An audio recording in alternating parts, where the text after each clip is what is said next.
नमस्कार साथियों, स्वागत है आप सभी का आपके अपने इस YouTube चैनल पर जिसका नाम है जीएस बूस्टर, जो कि पार्ट है तक्षशिला आईएएस बलिया का और मैं हूं अनूप उपाध्याय।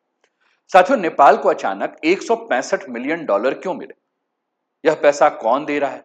क्या यह सिर्फ पानी, सीवर और कस्टम सुधारने के लिए दिया गया एक विकास ऋण है, या फिर दक्षिण एशिया में बदलते भू राजनीतिक समीकरणों के बीच नेपाल की बढ़ती रणनीतिक अहमियत का संकेत भी है?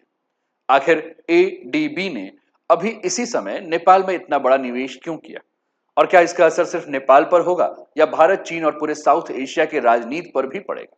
आज के इस वीडियो में हम जानेंगे इस 165 मिलियन डॉलर डील के पीछे की पूरी कहानी। साथियों, चैनल पर पहली बार है तो चैनल को सब्सक्राइब करके बेल आइकन दबा दीजिएगा। वीडियो थोड़ा लंबा हो सकता है, इसलिए बहुत ही धैर्य के साथ एक एक बातों को सुनिएगा और जो भी आपके विचार है वो कमेंट के माध्यम से हम तक अवश्य पहुंचाइएगा। तो चलिए शुरुआत करते हैं आज के इस सेशन का। और चैनल को अभी तक सब्सक्राइब नहीं किया होगा तो सब्सक्राइब कर लीजिएगा कि यहाँ आने वाले हर वीडियो का नोटिफिकेशन आपको टाइम पर मिले। वीडियो पसंद आए तो लाइक भी जरूर कीजिएगा। भारत चीन के बीच नया गेम, नेपाल को 165 मिलियन डॉलर। भारत चीन के बीच ये नया गेम क्या है? काठमांडू पोस्ट ने इसे कवर किया है। लिखा है, Nepal and ADB sign 165 million dollar in financing agreement. The agreement signed during ADB President Mastao Kanda first official visit to Nepal will finance urban water infrastructure and support customs modernization. तो यहीं से शुरुआत है। नेपाल को मिला 165 मिलियन डॉलर का ADB का मदद। लेकिन सबसे पहले हमें समझना है कि ये एडीबी है क्या। साथियों, एडीबी यानी कि एशियन डेवलपमेंट बैंक। बहुत से लोग इसे सिर्फ एक बैंक समझते हैं, लेकिन वास्तव में ये एशिया प्रशांत क्षेत्र का सबसे बड़ा बहुपक्षीय विकास वित्तीय संस्थान यानी कि मल्टीलेटरल डेवलपमेंट बैंक। इसकी स्थापना 1966 में हुई थी और इसका मुख्यालय मनीला, फिलीपींस में स्थित है। अब आपके दिमाग में आएगा, कहाँ है मनीला, कहाँ है फिलीपींस? तो चलिए मैप में इस लोकेशन को भी देख लेते हैं। साथियों, आप अपने स्क्रीन पर देख रहे हैं, ये लोकेशन है। आप बहुत ध्यान से देखेंगे तो ये नॉर्थ ईस्ट क्षेत्र है इंडिया का। ये म्यांमार है, ये लाओस है, ये चाइना है। देखते चलिए, बहुत ध्यान से मैपिंग है पूरा। ये थाईलैंड है, ये आपका कंबोडिया है, ये वियतनाम है। और इधर आप थोड़ा सा नीचे आ रहे हैं तो आपको यहाँ मलेशिया, सिंगापुर, ब्रुनोई वाला क्षेत्र आपको देखने को मिल रहा है। ये इंडोनेशिया का क्षेत्र है, ये फिलीपींस है, ये साउथ चाइना सी आप देखेंगे। यहाँ आपको जो है वो थोड़ा सा और पूरब में यहाँ की तरफ आएंगे तो आपको अंडमान सी, मलक्का स्ट्रेट, इंडियन ओशियन का क्षेत्र है। ये ईस्ट तिमोर है। नीचे अगर आप जाएंगे तो ऑस्ट्रेलिया आपको नजर आएगा। ये पापुआ न्यू गिनी है और ये पैसिफिक ओशियन है। ये चाइना का पूर्वी, और ये आपका क्षेत्र जो है ये ताइवान का क्षेत्र जो है वो आपको देखने को मिल रहा है। ठीक, तो कुल मिलाकर आप इस पूरे मैप को बहुत ध्यान से देख रहे हैं। ये फिलीपींस आपको बहुत ध्यान से आपको देखना है, और इसी फिलीपींस में आपको मिलेगा यहाँ की राजधानी मनीला। ठीक है, फिलीपींस मनीला आप देख रहे हैं यहाँ। साथियों, ये पूरा का पूरा मैप आप देखिए, इधर मलेशिया, साउथ चाइना सी के पूरब में आपको फिलीपींस देखने को मिलेगा। अब इसी फिलीपींस में है एडीबी यानी कि एशियन डेवलपमेंट बैंक। अच्छा, फिलीपींस को बहुत ध्यान से देखेंगे तो फिलीपींस के पूरब में आपको ये पूरा का पूरा जो एरिया नजर आएगा वो पैसिफिक ओशियन का है।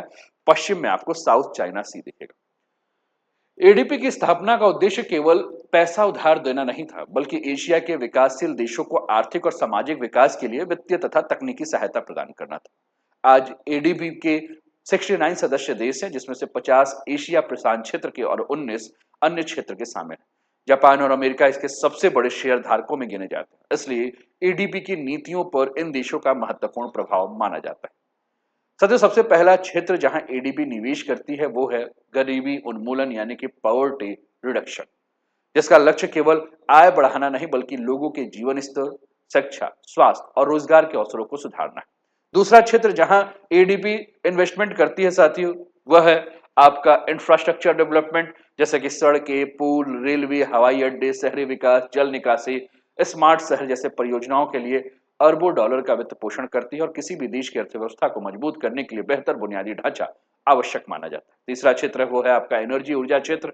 एडीबी जो है वो स्वच्छ ऊर्जा, जल विद्युत, सौर ऊर्जा, पवन ऊर्जा और बिजली वितरण प्रणाली को मजबूत करने वाली परियोजनाओं में निवेश करता है, ताकि ऊर्जा सुरक्षा बढ़ सके, कार्बन उत्सर्जन कम हो सके। चौथा क्षेत्र जो वहां सबसे ज्यादा वो है वाटर सप्लाई और सैनिटाइजेशन, जैसे कि सुरक्षित पेयजल, सीवरेज सिस्टम, बाढ़ नियंत्रण, जल संसाधन प्रबंधन पर भी एडीपी विशेष ध्यान देता है। पांचवा सबसे महत्वपूर्ण है वो है रीजनल कनेक्टिविटी। इसका मतलब है कि एशिया के देशों के बीच सड़क, रेल, बिजली, डिजिटल नेटवर्क और व्यापारिक संपर्क को बेहतर कैसे बनाया जाए, इस क्षेत्र में भी एडीबी ध्यान देता है ताकि क्षेत्रीय व्यापार और आर्थिक एकीकरण बढ़ सके। अब एडीबी के बारे में हमने बात किया कि एडीबी है क्या, लेकिन अब हम एडीबी के साथ नेपाल को जो है जोड़ते हुए चलते हैं। साथियों, नेपाल जो है एडीबी का संस्थापक सदस्य है, फाउंडिंग मेंबर है। 1996 में जब एडीबी की स्थापना हुई थी, तभी से नेपाल इसका सदस्य है। पिछले लगभग 6 दशक में एडीबी ने नेपाल में सड़क, ऊर्जा, सिंचाई, शिक्षा, स्वास्थ्य, शहरी विकास और जलापूर्ति जैसे सैकड़ों परियोजनाओं में निवेश भी किया है। वर्तमान समय में नेपाल में एडीबी का सक्रिय पोर्टफोलियो लगभग 3.9 बिलियन अमेरिकी डॉलर का है। इसका अर्थ यह है कि नेपाल में एडीबी की कई परियोजनाएं अभी भी निर्माणाधीन या क्रियान्वयन के चरण में है, जिनका कुल मूल्य जो है वो 3.9 अरब डॉलर है। और यही कारण है कि एडीबी नेपाल को 165 मिलियन डॉलर की नई वित्तीय सहायता दे रहा है, जो यहाँ कोई अकेली परियोजना नहीं है, बल्कि नेपाल और एडीबी के बीच लंबे समय से चल रहे विकास सहयोग की एक नई कड़ी। लेकिन सवाल अभी भी ये बना हुआ कि आखिर इस बार 165 मिलियन डॉलर किन परियोजनाओं के लिए दिए गए हैं और इसका नेपाल की अर्थव्यवस्था और दक्षिण एशिया के भू राजनीति पर क्या असर पड़ेगा।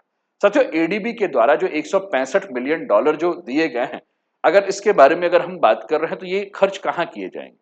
साथियों, इस फंड का सबसे बड़ा हिस्सा 115 मिलियन अमेरिकी डॉलर जो नेपाल के वाटर सप्लाई प्रोजेक्ट के लिए दिए गए। यह परियोजना केवल पाइपलाइन बिछाने तक सीमित नहीं है, बल्कि नेपाल के तेजी से बढ़ते शहरों को भविष्य के तैयार करने के लिए व्यापक शहरी विकास परियोजनाओं के लिए। इस परियोजना के तहत नेपाल के 12 नगर पालिकाओं यानी कि म्युनिसिपालिटीज में आधुनिक जल और स्वच्छ व्यवस्था जो है विकसित की जाएगी। इसके अलावा सुरक्षित और नियमित पेयजल उपलब्ध कराया जाएगा ताकि लोगों को स्वच्छ पानी के लिए लंबी दूरी तक यात्रा ना करनी पड़े। इसके अलावा जल जनित जो भी बीमारियां हैं उसमें कम आए। दूसरा, सीवरेज सिस्टम यानी कि आधुनिक सीवर नेटवर्क का जो है विकसित करने की बात हो रही है। साथियों, आज भी नेपाल के कई शहरों में सीवेज प्रबंधन पर्याप्त व्यवस्था नहीं, जिससे नदियों और भूजल प्रदूषित हो रहे हैं। नई परियोजनाएं इस समस्याओं को कम करने का प्रयास करें। इसके अलावा अर्बन सैनिटाइजेशन पर विशेष ध्यान देने के ऊपर काम किया जा रहा है ताकि अपशिष्ट जल का वैज्ञानिक प्रबंधन किया जाए। स्वच्छ सार्वजनिक स्थान और बेहतर शहर स्वच्छता व्यवस्था शामिल है, जिसके सीधा असर जो है लोगों के स्वास्थ्य और जीवन स्तर पर पड़ेगा। लेकिन इन परियोजना का सबसे महत्वपूर्ण पहलू ये है साथियों कि क्लाइमेट को भी जो है वो रिसाइलेंस के लिए काम किया जाएगा। यानी नेपाल जलवायु परिवर्तन के प्रभाव से बहुत ज्यादा प्रभावित है। जैसे नेपाल में अत्यधिक वर्षा, बाढ़, भूस्खलन और पानी की कमी का सामना देखने को मिल रहा है। इसलिए नई जलापूर्ति और सीवर प्रणाली को इस तरह से डिजाइन किया जाएगा कि भविष्य में जलवायु परिवर्तन से उत्पन्न चुनौतियों को बेहतर तरीके से जो है नियंत्रित किया जा सके, और इसे क्लाइमेट रिसाइलेंट इंफ्रास्ट्रक्चर के रूप में जो है वो जाना जाता है। यानी ये परियोजना केवल आज की जरूरत पूरी करने के लिए नहीं, बल्कि आने वाले दशकों में जो चुनौतियां हैं उनको ध्यान में रखकर बनाई गई। और इसी तरह 115 मिलियन डॉलर का निवेश केवल पानी के पाइपलाइन नहीं, बल्कि बेहतर स्वास्थ्य, स्वच्छ शहर, पर्यावरण संरक्षण और जलवायु सुरक्षा की दिशा में नेपाल का एक बड़ा कदम माना जा रहा है। लेकिन बाकी जो 50 मिलियन डॉलर है वो कहां खर्चा किया जाएगा, इस पर भी हमें बात करना है। एडीबी का बड़ा ऐलान, नेपाल को नई या बड़ी आर्थिक सहायता। आपके स्क्रीन पर साथियों ये तस्वीर है जहां की फिनांस सेक्रेटरी हैं घनश्याम उपाध्याय, वो एडीबी के नेपाल कंट्री डायरेक्टर अरुण के साथ और प्रेजेंस फिनांस मिनिस्टर स्वर्णिम वागले और एडीबी प्रेसिडेंट मास्ताव कांडा, इन सबकी तस्वीरें जो कि साइन कर रहे हैं इस पैक्ट पर। 115 मिलियन डॉलर के बारे में हमने कहा जल परियोजनाओं पे जो है वो खर्चा हो रहा है, वाटर ट्रीटमेंट प्लांट्स पर। लेकिन बचे हुए की अगर हम बात करें तो बचा हुआ कहां खर्च हो। साथियों, ये राशि नेपाल के लॉजिस्टिक रिफॉर्म्स और कस्टम मॉडर्नाइजेशन प्रोजेक्ट के लिए दिया जा रहा है। पहली नजर में एक सामान्य प्रशासनिक सुधार जैसा आपको लग रहा होगा, लेकिन वास्तव में इसका सीधा संबंध नेपाल की अर्थव्यवस्था, व्यापार और क्षेत्रीय कनेक्टिविटी से। साथियों, हमने एक यूज किया, हमने कहा कस्टम मॉडर्नाइजेशन। अब आपके दिमाग में प्रश्न होगा कि कस्टम मॉडर्नाइजेशन का मतलब क्या होता है। साथियों, जब कोई सामान भारत, चीन या किसी अन्य देश से नेपाल में आता है तो नेपाल से बाहर जाता है तो सीमा शुल्क यानी कि कस्टम से होकर गुजरता है। यदि ये प्रक्रिया धीमी हो, कागजी हो और जटिल हो तो ट्रकों की लंबी कतारें लगती हैं, माल की डिलीवरी देर होती है, व्यापार की लागत बढ़ जाती है। इस परियोजना के तहत नेपाल अपने कस्टम सिस्टम पर डिजिटलीकरण या आधुनिक स्कैनिंग, बेहतर जोखिम प्रबंधन और तेज सीमा शुल्क प्रक्रिया विकसित करने पर ध्यान देगा, ताकि आयात और निर्यात अधिक तेज किया जा सके, पारदर्शी बनाया जा सके, जिसका उद्देश्य जो है वो ट्रेड फैसिलेशन का है, अर्थात व्यापार को आसान, तेज और कम खर्चीला बनाना। जब सीमा पर कम समय में औपचारिकता पूरी होंगी तो व्यवसायों की लागत घटेगी, आपूर्ति श्रृंखला मजबूत होगी, निवेश का माहौल बेहतर होगा। तीसरा जो लक्ष्य है वो है बॉर्डर एफिशिएंसी का, यानी कि नेपाल के अधिकांश अंतर्राष्ट्रीय व्यापारिक आवाजाही सड़क मार्ग से होते हैं। इसलिए सीमा चौकियों पर तेज क्लियरेंस, बेहतर समन्वय, आधुनिक प्रबंधन से मालवाहक वाहनों का समय बचाने और व्यापार अधिक सुचारू रूप से काम करना है। इसके अलावा लॉजिस्टिक इंप्रूवमेंट के ऊपर ध्यान देना है, जिससे कि सीमा से लेकर गोदामों तक परिवहन नेटवर्क को पूरी तरह से लॉजिस्टिक प्रणाली और अधिक कुशल बनाने पर जोर दिया जाए, जिससे नेपाल की प्रतिस्पर्धात्मक क्षमता जो है बढ़ सके। साथ ही यह परियोजना भारत नेपाल व्यापार के लिए बेहद महत्वपूर्ण है। नेपाल का सबसे बड़ा व्यापारिक साझेदार भारत है और नेपाल के कुल विदेशी व्यापार का बड़ा हिस्सा भारतीय सीमा से होकर गुजरता है। यदि नेपाल की कस्टम व्यवस्था तेज और आधुनिक होती है तो भारत और नेपाल के बीच माल की आवाजाही तेज होगी, ट्रांजिट समय और परिवहन लागत कम हो सकता है, सीमा पर जाम और देरी से कमी आ सकती है और दोनों देशों के बीच व्यापार और आर्थिक सहयोग को बढ़ावा मिलेगा। यानी ये $50 मिलियन केवल प्रशासनिक सुधार नहीं बल्कि नेपाल की व्यापारिक क्षमता और भारत नेपाल आर्थिक संबंधों को मजबूत करने की दिशा में एक महत्वपूर्ण निवेश है। लेकिन सवाल यह है कि क्या यह सिर्फ विकास परियोजना है या इसके पीछे दक्षिण एशिया के बदलते भू राजनीति और रणनीतिक प्रतिस्पर्धा का भी कोई बड़ा संदेश छिपा हुआ है। इसको भी हम एक एक करके देखते हैं। साथियों, ये सिर्फ विकास के लिए दिया गया पैसा है या इसके पीछे कोई रणनीतिक सोच है, इसका उत्तर ढूंढना थोड़ा जटिल है। आधिकारिक रूप से एडीपी का कहना है कि वित्तीय सहायता नेपाल के शहरी विकास, स्वच्छ जल, जलवायु अनुकूल अवसंरचना और व्यापार सुधार की है। लेकिन जब हम व्यापक क्षेत्रीय परिदृश्य को देखते हैं तो तस्वीर और दिलचस्प हो जाती है। आज नेपाल दक्षिण एशिया के भू राजनीति का एक महत्वपूर्ण केंद्र बना हुआ है। एक ओर भारत, दूसरी ओर चीन, तीसरी ओर अमेरिका, चौथे ओर जापान और पांचवी ओर अगर हम यूरोपियन कंट्रीज की बात करें तो बहुत सारी संस्थाएं सभी नेपाल के विकास साझेदारी को मजबूत कर रहे हैं। नेपाल भी अपने विदेश नीति में लंबे समय से बैलेंस फॉरेन पॉलिसी अपनाने की कोशिश कर रहा है। यानी किसी एक देश पर पूरी तरह से निर्भर होने के बजाय सभी प्रमुख साझेदारों के साथ नेपाल अपने संबंधों को मधुर बनाने का प्रयास कर रहा है। और यही कारण है कि नेपाल में एक तरफ चीन की बीआरआई यानी कि बेल्ट एंड रोड इनिशिएटिव है, तो दूसरी तरफ एडीबी का, वर्ल्ड बैंक का, जापान के बैंक का या अन्य विकास साझेदारों के बड़े निवेश। इस दृष्टि से देखें तो एडीबी का यह निवेश केवल आर्थिक सहायता नहीं बल्कि यह संकेत है कि अंतर्राष्ट्रीय विकास संस्थाएं नेपाल के बुनियादी ढांचे और आर्थिक सुधारों में अपनी भूमिका को बनाए रखने में दिलचस्पी ले रही है। हालांकि यह कहना कि यह पैसा सीधे किसी देश का चीन को जवाब देने या भारत को संतुलित करने का प्रयास है, तो उपलब्ध आधिकारिक जानकारी के आधार पर यह बिल्कुल भी सही नहीं है। लेकिन इतना जरूर कहा जा सकता है कि जिस देश में विकास निवेश बढ़ता है उसकी रणनीतिक अहमियत भी बढ़ती है। नेपाल उसी दौर से गुजर रहा है, इसलिए $165 मिलियन केवल दो परियोजनाओं का वित्त पोषण नहीं बल्कि यह दिखाता है कि नेपाल अभी भी वैश्विक विकास साझेदारों के लिए एक महत्वपूर्ण देश बना हुआ है। अब दूसरा सवाल फिर से आगे आ जाता है कि इस पूरी डील में नेपाल को वास्तविक लाभ क्या मिलेगा और उसके सामने सबसे बड़ी चुनौतियां क्या होंगी। साथियों, अब तक जो पूरी की पूरी कहानी आपने मेरे साथ सुनी तो आपने ये समझा होगा कि इसका सबसे महत्वपूर्ण पहलू क्या है। साथियों, इसका महत्वपूर्ण पहलू सिर्फ $165 मिलियन की वित्तीय सहायता से बड़ी खबर नहीं थी बल्कि उससे भी महत्वपूर्ण है एडीबी के नए अध्यक्ष मसाताओ कांडा की नेपाल यात्रा। यह एडीबी के अध्यक्ष बनने के बाद उनकी नेपाल की पहली आधिकारिक यात्रा थी। ऐसे उच्च स्तरीय दौरे केवल औपचारिक मुलाकात नहीं होते बल्कि ये संकेत देते हैं कि किसी देश को एडीबी अपनी प्राथमिकताओं में कितना महत्व दे रहा है। नेपाल के साथ विकास साझेदारी को इससे मजबूत किया जा रहा है। अपनी यात्राओं के दौरान जो है मास्ताओ कांडा ने नेपाल के प्रधानमंत्री, वित्त मंत्री और वरिष्ठ अधिकारियों से मुलाकात की और उन्होंने स्पष्ट किया कि एडीबी आने वाले वर्षों में नेपाल के साथ दीर्घकालिक विकास साझेदारी जारी रखेगा। चर्चा का केंद्र केवल वर्तमान परियोजना नहीं बल्कि भविष्य में शहरी विकास, ऊर्जा, जल संसाधन और आर्थिक सहयोग को जो है वो बढ़ाने के ऊपर काम किया। इसके अलावा एआई एजुकेशन के ऊपर बहुत ज्यादा ध्यान देने के बारे में बात हुई। यानी कि आधुनिक इंफ्रास्ट्रक्चर के साथ डिजिटल अर्थव्यवस्था जो है एआई के ऊपर जो है वो काम करने के बारे में बात की जा रही थी। एआई आधारित शिक्षा को लेकर सहयोग की बात की गई। दुनिया में तेजी से जिस प्रकार से डिजिटल अर्थव्यवस्था की ओर बढ़ रहा है दुनिया, नेपाल में युवाओं को एआई, डिजिटल तकनीक और आधुनिक कौशल से जोड़ने की आवश्यकता पे जोड़ दिया गया। एडीबी का उद्देश्य केवल सड़क और पुल बनाना नहीं बल्कि मानव संसाधन को भविष्य की अर्थव्यवस्था के लिए तैयार करना है।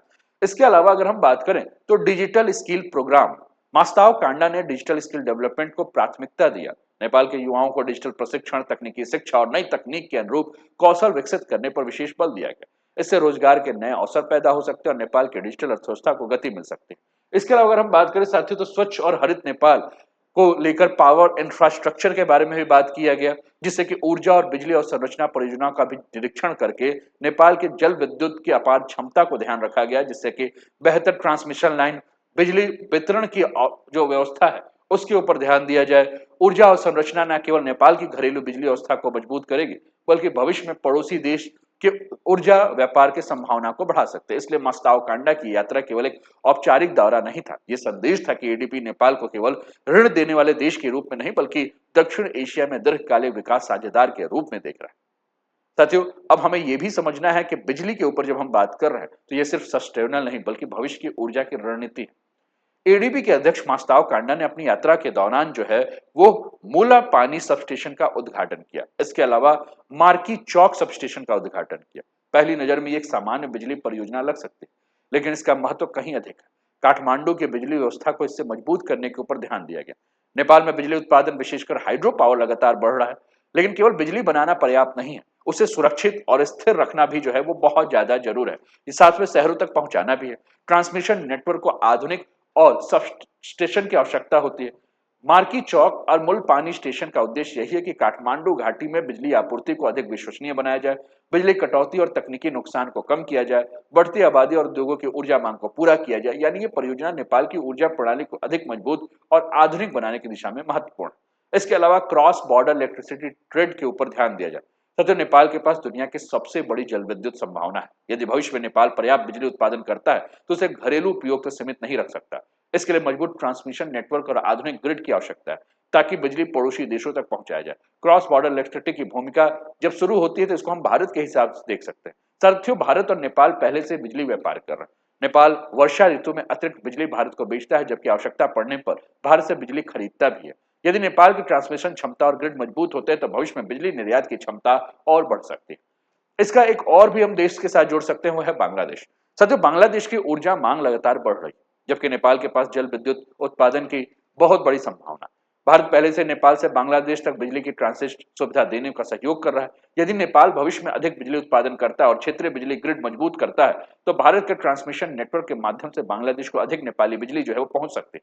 इससे नेपाल, भारत और बांग्लादेश तीनों को आर्थिक और ऊर्जा सुरक्षा के लिहाज से लाभ मिलेगा। इसलिए मार्की चौक और मुला पानी जैसे सब स्टेशन केवल स्थानीय बिजली परियोजना नहीं है, ये एक ऐसे भविष्य की नींव है जहां नेपाल दक्षिण एशिया का महत्वपूर्ण स्वच्छ ऊर्जा आपूर्तिकर्ता बन सकता है और क्षेत्रीय बिजली व्यापार को नई गति मिल सकती है।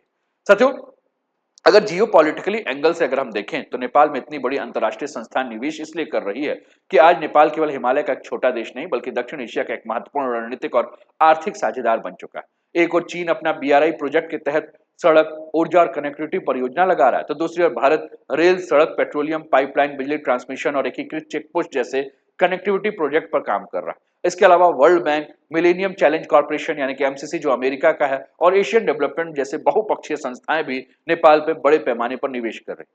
ध्यान देने वाली बात यह है कि इन सभी की कार्य प्रणाली और उद्देश्य अलग अलग है। बीआरआई चीन की वैश्विक कनेक्टिविटी का पहल है, तो एमसीसी जो है वो अमेरिका के सहायता कार्यक्रम है। वर्ल्ड बैंक और एडीबी बहुत बहुपक्षीय विकास संस्था है जिनका उद्देश्य जो है वो विकास परियोजनाओं के लिए वित्त और तकनीकी सहयोग उपलब्ध कराना है। लेकिन सभी निवेशों का साझा उद्देश्य है कि नेपाल अब केवल सहायता लेने वाला देश नहीं रहे बल्कि दक्षिण एशिया में विकास, कनेक्टिविटी और क्षेत्रीय सहयोग का एक महत्वपूर्ण केंद्र जो बने। साथियों, भारत और चीन के बीच स्थित होने के कारण नेपाल की भौगोलिक स्थिति भी विशेष महत्व रखती है और यही कारण है कि नेपाल में होने वाली बड़ी विकास परियोजनाएं अब केवल स्थानीय परियोजना नहीं मानी जाती बल्कि पूरी क्षेत्र की अर्थव्यवस्था, व्यापार और कनेक्टिविटी से जुड़ी है। यानी $165 मिलियन यह एक एडीबी फंडिंग केवल दो परियोजनाओं की कहानी नहीं बल्कि बदलते दक्षिण एशिया की कहानी है जहां नेपाल की रणनीतिक और आर्थिक भूमिका जो है वो लगातार बढ़ेगी। अब अगला टॉपिक हम इसी के अंदर भारत के संदर्भ में देखें कि अगर एडीबी ने $165 नेपाल में लगाया है तो भारत के लिहाज से ये फंडिंग कैसे। साथियों, यदि इन परियोजनाओं का सफलतापूर्वक क्रियान्वयन किया गया तो कई सकारात्मक प्रभाव भारत पर भी पड़ सकते हैं। जैसे कि बेहतर लॉजिस्टिक और कनेक्टिविटी की बात करें, भारत नेपाल व्यापार अधिक सुगम होगा, कम लागत वाला बन सकता है, तेज सीमा व्यापार होगा, ऊर्जा सहयोग बढ़ेगा, भारत और नेपाल के बीच बिजली व्यापार अधिक विस्तारित हो सकती है जिससे क्षेत्रीय ऊर्जा सुरक्षा को मजबूत मिलेगी, स्थिर और समृद्ध पड़ोसी होगा, जलापूर्ति, स्वच्छता, शहरी विकास जैसे परियोजना नेपाल की अर्थव्यवस्था और जीवन स्तर को बेहतर बना सकते हैं। और लेकिन एक चुनौती भी है। नेपाल के सामने सबसे बड़ी चुनौती है विभिन्न अंतर्राष्ट्रीय साझेदारी और निवेशों के बीच संतुलन बनाकर रखना। साथियों, नेपाल में चीन, Bharat, ADB, world bank, MCC सभी अलग अलग साझेदार जो है पैसा लगा रहे हैं। अब नेपाल को सुनिश्चित करना होगा कि उसकी राष्ट्रीय विकास प्राथमिकताएं में सबसे ऊपर कौन है। साथियों, नेपाल को मिला $165 मिलियन केवल एक वित्तीय सहायता नहीं, इसका उद्देश्य शहरी बुनियादी ढांचे, सीमा व्यापार, ऊर्जा प्रणाली और क्षेत्रीय संपर्क को मजबूत करना है। यदि परियोजनाएं समय पर पूरी होती है तो नेपाल की अर्थव्यवस्था के साथ साथ दक्षिण एशिया में आर्थिक एकीकरण को भी गति मिल सकती है। भारत के लिए बेहतर बिजली व्यापार, सुगम सीमा व्यापार जैसे अवसर उभर सकते हैं, जबकि नेपाल के लिए सबसे बड़ी चुनौती विभिन्न अंतर्राष्ट्रीय साझेदारों के साथ संतुलित विकास रणनीति बनाए रखना है। आपको क्या लगता है? आप अपने विचार जो है वो कमेंट के माध्यम से जरूर बताएं और कैसा लगा शीर्षक ये भी बताएं। चैनल पर पहली बार है, चैनल को अभी तक सब्सक्राइब नहीं किया साथियों तो चैनल को सब्सक्राइब करके बेल आइकन दबा दीजिए और लाइक भी कर दीजिए, शेयर भी कर दीजिए। अपना ध्यान रखिए, स्वस्थ रहिए, मस्त रहिए, तंदुरुस्त रहिए, हंसते खेलते मुस्कुराते जीवन का आनंद लीजिए। जय हिंद, जय भारत।